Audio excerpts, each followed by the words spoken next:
Hola chicas, hola Vane, hola Ro, Hola, ¿cómo están? ¿cómo están? ¿Qué dicen, chicas? ¿Cómo andan? Em, Bien, aquí andamos. Escuchen, bueno, ¿cómo les estuvo yendo con la lectura de la, de la consigna de la actividad final, las respuestas?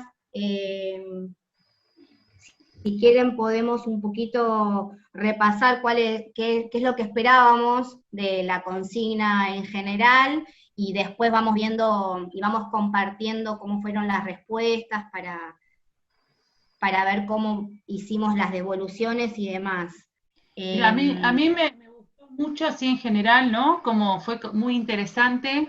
Había por ahí algunas respuestas donde eh, los facilitadores y los obstáculos eran más parecidos, pero en otros eran muy distintos, ¿no? Como que pudieron rescatar algunas cosas del barrio que me resultaron como novedosas o que por ahí nunca las hubiese pensado y me gustó. Así que fue también un proceso para mí de aprendizaje en ese sentido. Y después también vi en algunos trabajos, más que en otros, por ahí ver cómo pudieron estar incorporando ciertos conceptos que se dieron a lo largo de este módulo y también como conceptos que retoman del módulo uno. Así que en eso para mí estuvo muy bien. Bien, bien. Sí, Y para mí, en cada una de estas actividades, cuando nos van contando de las realidades que conocen y que viven, se produce un acercamiento, como que de alguna manera vamos conociendo eh, cómo son esas realidades en las comunidades, que para mí es muy enriquecedor.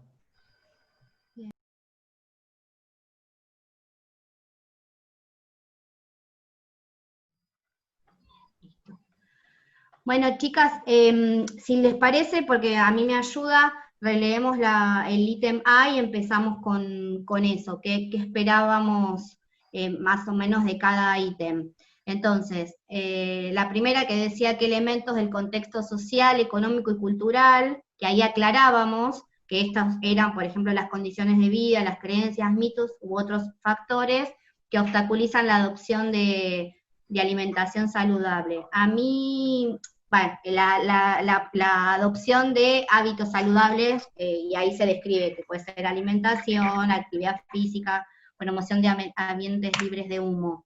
Eso Eh, es importante, perdón que haga un detalle ahí porque nos referíamos a estos hábitos saludables, ¿no? Porque algunos empezaban a describir el trabajo en base a hábitos saludables vinculados, por ejemplo, con la pandemia o con otras cuestiones, pero por eso los habíamos aclarado acá. Nos estaba interesando exacto. sobre estos hábitos saludables para la prevención de enfermedad cardiovascular, ¿no? Sí, que en eso, como vos decís, hubo que algunas devoluciones que especificamos o aclaramos esto, que nos referíamos a este tipo de hábitos saludables, sobre todo teniendo en cuenta la descripción, la viñeta que había, que en el barrio donde estamos queremos hacer ¿cómo se llama? Y queremos implementar una campaña, ¿sí? En relación a estos tipos de hábitos saludables, sí. Eh, bueno, a mí una de las cosas también que encontré, no sé a ustedes qué les pasó, es que muchos de los obstaculizadores que mencionaron fue la falta de información.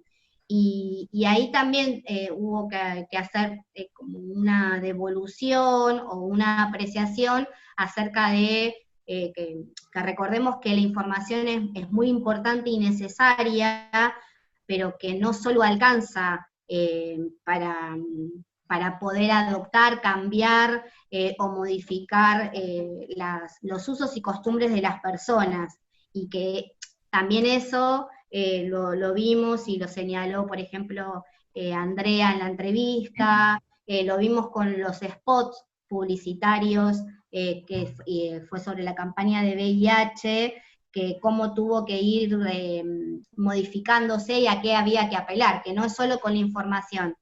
Y ahora las escucho a ustedes, a ver, y otra cosa que me pasó, que en esto de falta de información quedaba muy vinculado con la responsabilidad individual, ¿sí? Como que no había algo de, justamente, del contexto social, económico, cultural que obstaculizara, sino como daba la impresión a veces, por cómo estaba escrito, que tenía que ver con una conducta individual, de que yo yo no me había informado lo suficiente, digamos.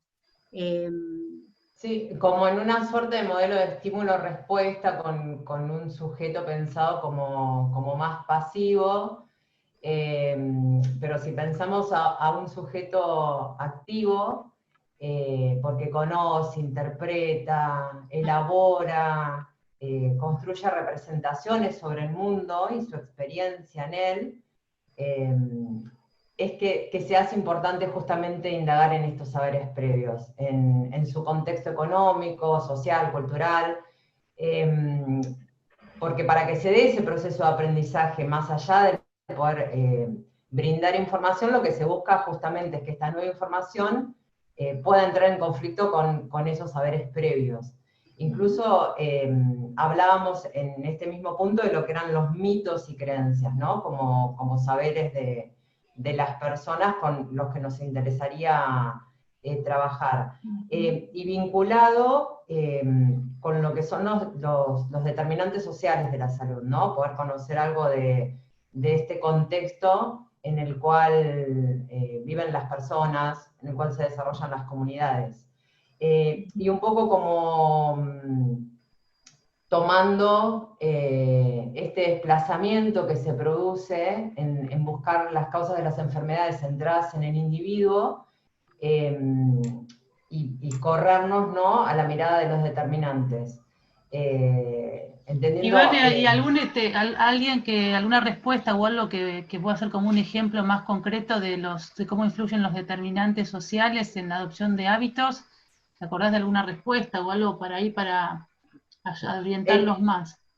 En relación a lo que eran facilitadores, recuerdo, había una de las chicas, o chicos, no recuerdo quién ahora, que hablaba de las plazas comestibles como espacios verdes, con lugares donde se fomentaba esto de la alimentación saludable, espacios pensados como particularmente para tal fin. En relación a la realización de actividad física, es la presencia del espacio verde, la presencia de una zona que, no sé, desde pensar un asfalto o un lugar donde sea posible el caminar, que no esté, digamos, súper inundado, claro. Que sea una zona que no implique un riesgo para mi seguridad individual, digamos, claro. que me sienta tranquila y pueda desarrollar la actividad sin tener que estar como súper estresada pensando si te va a pasar algo. Puede pasar algo, claro. Serían como factores en relación a eso. Sí, con relación a lo... Sí. No, decime. Con los obstáculos, por ejemplo, en algunos aparecían, más que mitos, porque ese es todo un tema, es creencias, o usos o costumbres en relación a qué comer, en qué periodos, por ejemplo, del año, ¿no? Estacional, y también por la edad, como que algunas comunidades o algunos grupos en ciertas edades, o porque viven en ciertos lugares, están acostumbrados también por las cosas que hay a nivel ambiental para consumir, cuestiones muy calóricas. Y bueno, y eso a veces lo ponían como un obstáculo, porque muchas veces esas comidas representan o están vinculadas con encuentros, reuniones. No, pero a veces a mí me gustaba porque también ahí uno, en algún caso, alguno recuperó como las perspectivas de interculturalidad, cuando hablaban por ahí de comidas por ahí calóricas en el sentido más con guisos, papas, como cosas que en su cultura o también en su familia se viven. Entonces, poder trabajar sobre eso, digamos, no es tan sencillo, porque muchas veces redundaba, a veces las respuestas, entendemos que es la forma de expresar en un papel, no sé si necesariamente es lo que pensaban, pero como una crítica hacia lo que estaban haciendo que estaba mal, ¿no? En vez de, esto para entender al otro tenemos que ponernos en su lugar, ¿sí? Y de esa manera poder permitir hablar el mismo idioma, pero a veces quedaba como en una situación como de juzgar al otro, ¿no? De responsabilidad del otro. Me gustaba esto que decía Vane, la importancia de evaluar cuáles son las condiciones de vida y los determinantes, para que no caiga, porque muchos quedaban como todas situaciones individuales. Yo le informé, pero no hace la dieta, yo le dije que hay un montón de carteles o de campañas para promoción de hábitos saludables, pero igual no salen a caminar, ¿no? Pero bueno, por esto que decía Vane, ¿por qué no salen? Porque también por ahí el lugar no es seguro, porque el clima es muy hostil, porque no tengo una plaza cercana, ¿no? Nosotros porque no tengo, ¿sabes qué, Pami, también? No, pero también pensamos en este punto que puedan por ahí tener una mirada bastante más amplia, ¿no? Y también como más imaginación, porque entendemos que es un trabajo individual, donde por ahí, por supuesto, no pudieron ir a buscar información de los vecinos, ¿no? Pero que tengan una mirada un poco más amplia y no tan reduccionista de no lo hace porque se lo expliqué y bueno, no lo hace, ¿no? Sí.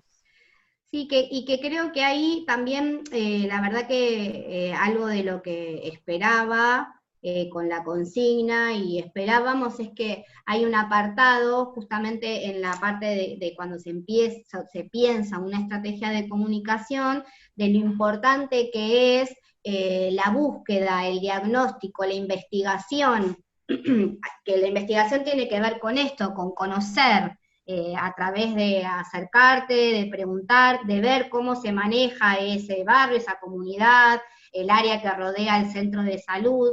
Eso es muy importante a la hora después de pensar alguna acción, estrategia o actividad que nos permita modificar eso que queremos modificar, ¿no? Que no deja de ser también esto que hablábamos y que también lo vinculamos con la unidad 1, que es cómo se define el problema, ¿no? Porque un obstáculo no deja de ser una definición de un problema, y como nos pasaba con los problemas que decíamos que había que tener cuidado, cuidado en el sentido de que quizás no nos ayudaba a pensar una estrategia de abordaje, cuando por ejemplo decíamos que un problema era la falta de, bueno, el texto dice la falta de ambulancia, porque eso no nos va a permitir pensar causas, síntomas. No, claro, como que la única solución es que haya una ambulancia en ese caso, ¿no? Exactamente. Entonces acá cuando uno dice falta de información, a mí me sonaba, digamos, a eso, es la única manera es información. Y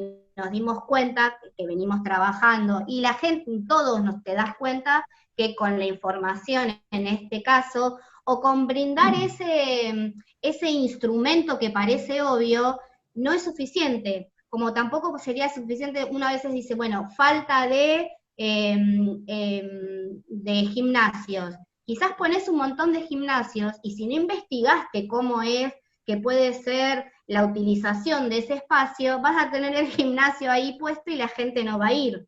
Entonces tenía que ver como con eso, de profundizar un poquito más y describirlo, que entiendo que es difícil escribir eso, pero para que ese ejercicio de describir ese obstáculo te permite también, te facilita pensar la estrategia, y que sea una estrategia que pueda resultar. Me parece que incluir la perspectiva de determinantes no solo permite indagar en los factores que influyen sobre la salud y la calidad de vida de las personas, sino comprender también como las diversas realidades sociales respecto de la salud o de la esperanza de vida de las personas. Hay un autor que se llama Spinelli que habla de los mosaicos epidemiológicos, que convivimos con verdaderos mosaicos epidemiológicos, que según el espacio social que se analice, uno puede encontrar perfiles propios del primer o tercer mundo en una misma provincia, claro, ciudad, o incluso en una misma manzana. E incluso uno, si pudiera hacer como el ejercicio de pensar en el espacio en el que vive, en el que trabaja, en las noticias que ve por la tele con respecto a la actual situación, ¿no? de pandemia / cuarentena, las decisiones que se han tomado teniendo una perspectiva de determinantes, ¿no? según el contexto socioeconómico, la cantidad de población, la densidad poblacional, las cuestiones laborales, el El acceso a la desempleo, educación. bueno, las decisiones que ha tomado el gobierno hasta acá, y que, haciendo un ejercicio, como un juego, ¿qué vendría a futuro cuando todo esto pase, tomando como estas realidades, no sé, San Luis Capital, un lugar recóndito de la provincia, y lo que es Ciudad de Buenos Aires y sus alrededores, ¿no? ¿Cómo sería el impacto en cada uno de esos lugares desde la mirada de determinantes? Me parece que es un ejercicio interesante.